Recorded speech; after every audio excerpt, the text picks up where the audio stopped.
آیت اللہ بہجت بھی یہ بات کہتے تھے کہ بہت سے بزرگان تو ایسے بھی گزرے کہ جو پورے ماہ رمضان کی تمام راتوں کو جاگتے تھے. البتہ بہرحال شب قدر جو ہے وہ شب 23 رمضان پہ زیادہ رجحان ہے. علماء کا جو روایات اس سلسلے میں آئی ہیں کہ شاید زیادہ قوی بات یہ ہے کہ شب 23 رمضان ہی شب قدر ہے. اچھا، آیت اللہ سیستانی بھی یہ بات فرماتے رہے ہیں اور آیت اللہ خوئی بھی یہ بات کہتے تھے کہ بہرحال شب 23 خاص طور 21 اور 23 میں رجحان ہے، اور اس میں بھی 23 کا رجحان جو ہے وہ زیادہ ہے. جس شب 27 کا روایات میں شب قدر کے عنوان سے یاد نہیں کیا گیا ہے اس کو، لیکن اس رات کو بھی آیت اللہ سیستانی بھی یہ فرماتے ہیں، ان سے سوال لکھ کے پوچھا گیا ہے، اور دیگر مراجع کا بھی یہ نظریہ ہے کہ یہی اعمال قرآن یا اعمال شب قدر یہ شب 27 رمضان کو بھی رجاء مطلوبیت کی نیت سے انجام دیے جا سکتے ہیں، بلکہ آخری تمام راتوں کو بھی. اور اس میں بھی انشاءاللہ آقا سیستانی فرماتے ہیں کہ جو ہے وہ رات بھر جاگ کر عبادت کا ثواب اور وہ سب بھی انشاءاللہ پروردگار اس کے اندر بھی ویسے ہی ثواب آپ کو دے گا. لیکن یہ کہ بہرحال شب قدر کے عنوان سے تو شب 27 کو یاد نہیں کیا گیا ہے. البتہ ایک کیونکہ ہم ایسے معاشرے کے اندر رہ رہے ہیں کہ جو کہ غیر شیعہ مسلمان حضرات کا بھی یہی اس معاشرے کے اندر اکثریت ہے، تو وہاں پر شب 27 بڑے اس سے منائی جا رہی ہوتی ہے بڑے اہتمام سے.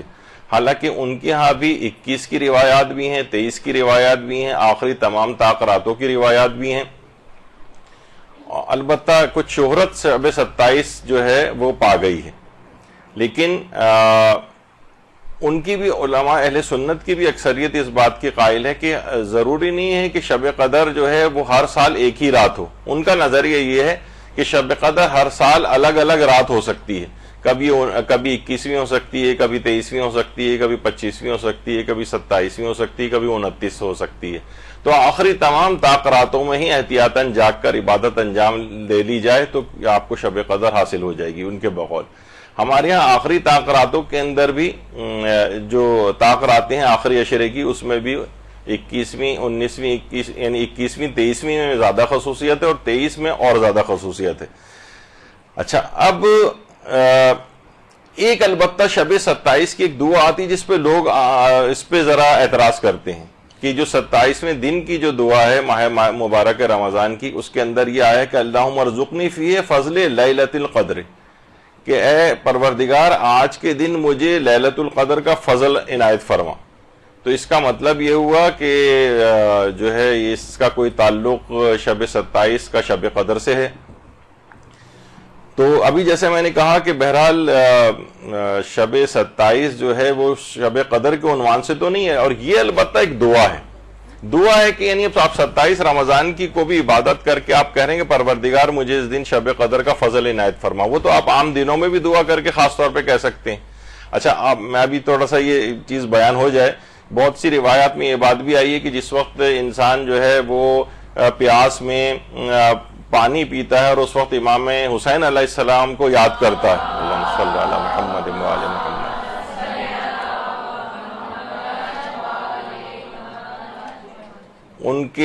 ان کی پیاس کو یاد کرتا ہے، اور اس کے بعد ان کو جو ہے ان کو یاد کر کے مثلا ان کے اوپر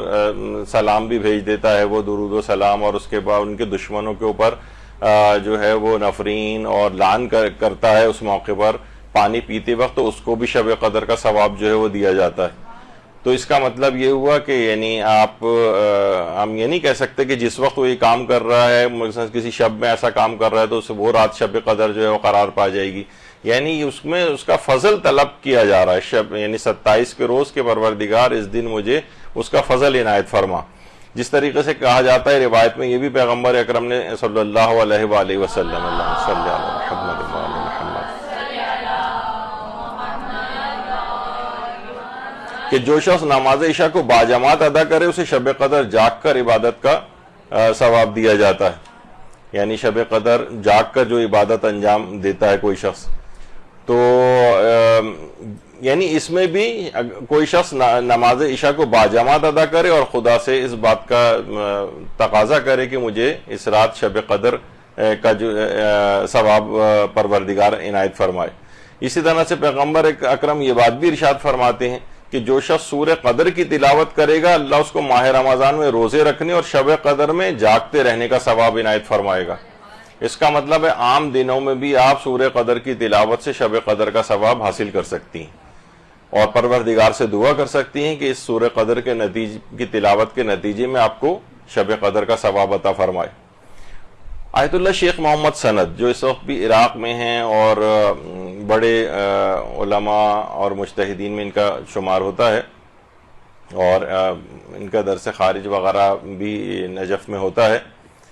تو یہ آیت اللہ شیخ محمد سند یہ فرماتے ہیں کہ ان کے جو استاد تھے آیت اللہ ہاشم آمولی،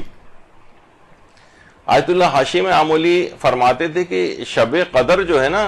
وہ کہتے تھے اس کی نزول برکات یہ فقط یہ 21 اور 23 میں نہیں ہے بلکہ اس کا سلسلہ شروع ہو جاتا ہے شب نیمہ شعبان سے۔ آیت اللہ ہاشم آمولی فرماتے تھے کہ شب قدر کے فضائل اور نزول برکات کا سلسلہ 15 شعبان سے شروع ہو جاتا ہے، شب 15 شعبان سے، اور فرماتے ہیں یہ سلسلہ چلتے چلتے ماہ رمضان المبارک تک آتا ہے، یہ برکات اور رحمتیں نازل ہوتی رہتی ہیں یہاں تک کہ شبہ قدر آ جاتی ہیں 19ویں 21ویں اور 23ویں،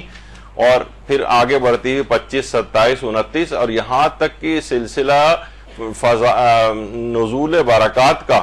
شب قدر کے حوالے سے یہ شب عید تک یہ سلسلہ چلتا ہے، شب عید تک۔ تو اس لحاظ سے شب قدر کی جو جب یہ ان سے پوچھا گیا کہ بھئی شب 27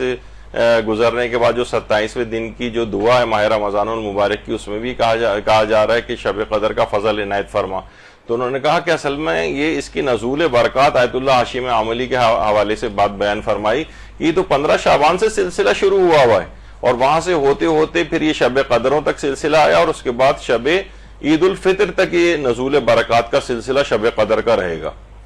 تو بہرحال اس لحاظ سے اس کی فضل کو طلب کرنا عام دنوں میں، عام راتوں میں یا کسی بھی عمل کے ذریعے بہرحال انسان دعا کر سکتا ہے پروردگار سے کہ پروردگار مجھے روزانہ ہی شب قدر کا ثواب عنایت فرما دے، کچھ ایسے اعمال بھی بالخصوص اگر انسان اس لحاظ سے انجام دے۔ تو یہ جب ہی آپ نے دیکھا ہوگا کہ جو روایت آئی ہے حضرت پیغمبر اکرم صلی اللہ علیہ وآلہ وسلم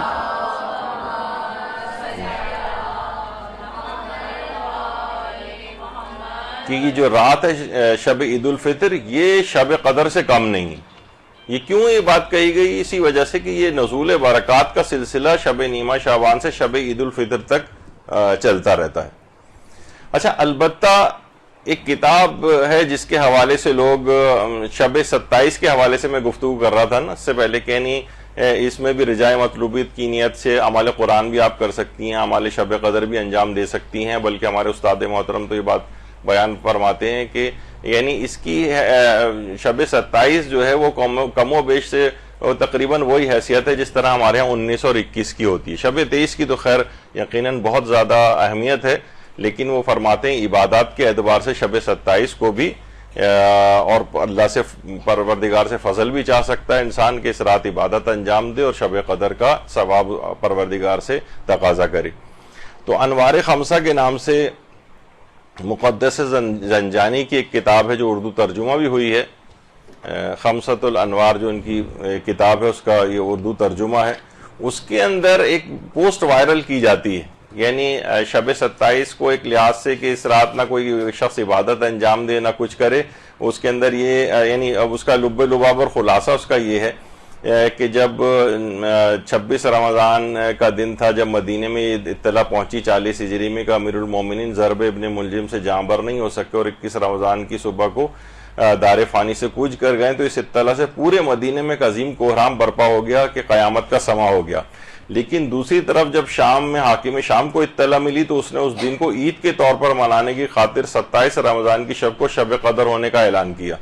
مسجد عموی میں چراغاں کیا گیا، یہاں تک کہ 27 رمضان کی شب بڑے اہتمام سے منائی جاتی ہے۔ یعنی اس کتاب کے اندر انہوں نے کہا کہ یہ لکھا ہوا ہے کہ سنت رسول میں کہیں بھی شب 27 کی خصوصیت کے ساتھ شب قدر کو نہیں بتایا گیا، نہ اسلامی تاریخ میں اس کا وجود ملتا ہے، نہ خلفائے ثلاثہ کے دور میں اس کا کوئی وجود تھا اس کا۔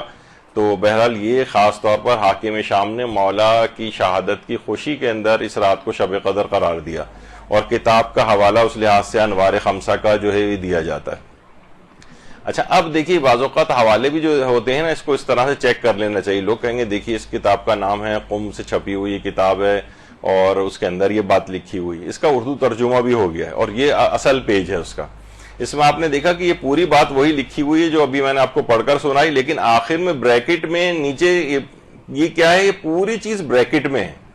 اور یہ ناشر نے سب سے آخر میں دیکھیں لکھا ہوا ہے ناشر, یعنی یہ خود مقدس زنجانی جو عالم دین ہے ان مجالس کی کتاب ہے. یہ عام طور پر اس میں کوئی ایسے مضبوط حوالے بھی نہیں ہیں لکھے ہوئے ہیں, لیکن یہ کہ یہ چیز جو ناشر ہیں جنہوں نے اس کو نشر کیا ہے کتاب کو, یہ ان کا ایک فٹ نوٹ ہے ایک لحاظ سے, ان کا ایک نوٹ ہے جو انہوں نے بریکٹ میں لکھا ہے, یہ خود اس کتاب کے اندر نہیں ہے. تو بہرحال کسی بھی معتبر حوالے سے یہ چیز ثابت نہیں کہ شب 27 کو ہم جو ہے وہ اس میں اعمال انجام نہ دیں. قوم تک کے اندر تقریباً آیت اللہ شیخ محمد سند نے بھی اس بات کو لکھا ہے کہ 70 سال پہلے سے باقاعدہ